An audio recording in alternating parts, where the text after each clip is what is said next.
இயேசு தியாகம் பண்ணினார்.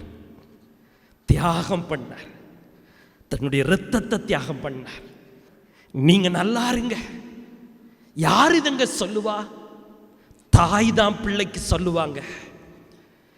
ஆமா, தாய் சாப்பிட்டு தன்னுடைய இரத்தத்தை பிள்ளைக்கு ஆகாரமாய் கொடுப்பார்கள். கொடுப்பாங்க.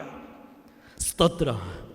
தாய் தன் பிள்ளைக்காக தன்னுடைய இரத்தத்தை ஆகாரமாய் கொடுத்து, நீ புசி மகளே, நீ புசி மகனே என்று சொல்லி தாய் தன்னை தன் பிள்ளைக்கு ஆகாரமாய் கொடுப்பது போல இயேசு கிறிஸ்துவும் தன்னை நமக்கு ஆகாரமாய் கொடுத்து நம்மை வாழ வைத்துக் கொண்டிருக்கிறார்.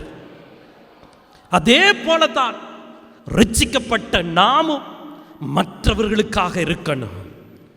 ஆண்டவர் சமூகத்தில் உபவாசம் பண்ணி ஜெபிக்கணும். ஏன் ஜெபிக்கிறீங்க? அழிந்து போகிற ஜனங்களுக்கு நான் ஜெபிக்கணுமே. இந்திய தேசம் நரகத்துக்கு போகுதே. தமிழ்நாட்டில் அநேகர் குடிக்கும் கஞ்சாவுக்கும் மாத்திரைகளுக்கும் அடிமையா இருக்கிறாங்களே, அப்படிப்பட்ட ஜனங்களை இயேசு காப்பாற்றணுமேன்னு சொல்லி உபவாசம் இருந்து இரத்தம் சுண்டக்கூடிய அளவுக்கு இயேசுவின் சமூகத்தில் தியாகம் பண்ணணும். அதுதான் கிறிஸ்துவின் சிந்தை. கரங்களை உயர்த்தி அல்லேலூயான்னு சொல்ல. இயேசு பொறுமையாயிருந்தார். எல்லா இடத்திலும் பொறுமை. தெய்வ ஜனமே, உன்னுடைய பொறுமை எப்படி இருக்கிறது? அவசரம். நம்ம மாம்சமே நம்மளை அவசரப்படுத்துது. எதை பேசணுமோ அதை பேச விட மாட்டேங்க. எதை பேசக்கூடாதோ அதை பேச வச்சிருது. பொறுமை இல்லை. பொறுமை இல்லாத அனுபவங்கள். நம்முடைய சரீரம் நம்முடைய கட்டுப்பாட்டில் இல்லை. நம்முடைய சரீரம் நம்மை இயக்கக்கூடிய இடத்துக்கு வருதா? நம்முடைய சரீரம் நம்மை கட்டுப்படுத்தக்கூடாது. நாம் தான் நம்முடைய சரீரத்தை கட்டுப்படுத்தணும். நம்ம கட்டுப்படுத்தணும் நம்ம சரீரத்தை.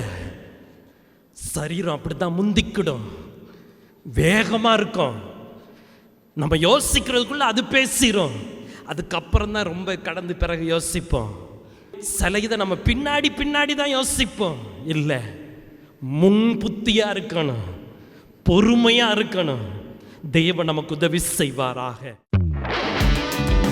துதியின் கோட்டை ஆலயம் புதிய பேருந்து நிலையம் அருகில், திருநெல்வேலி 620007 தமிழ்நாடு, தென்னிந்தியா. இணையதள முகவரி www.fortopriceministries.org.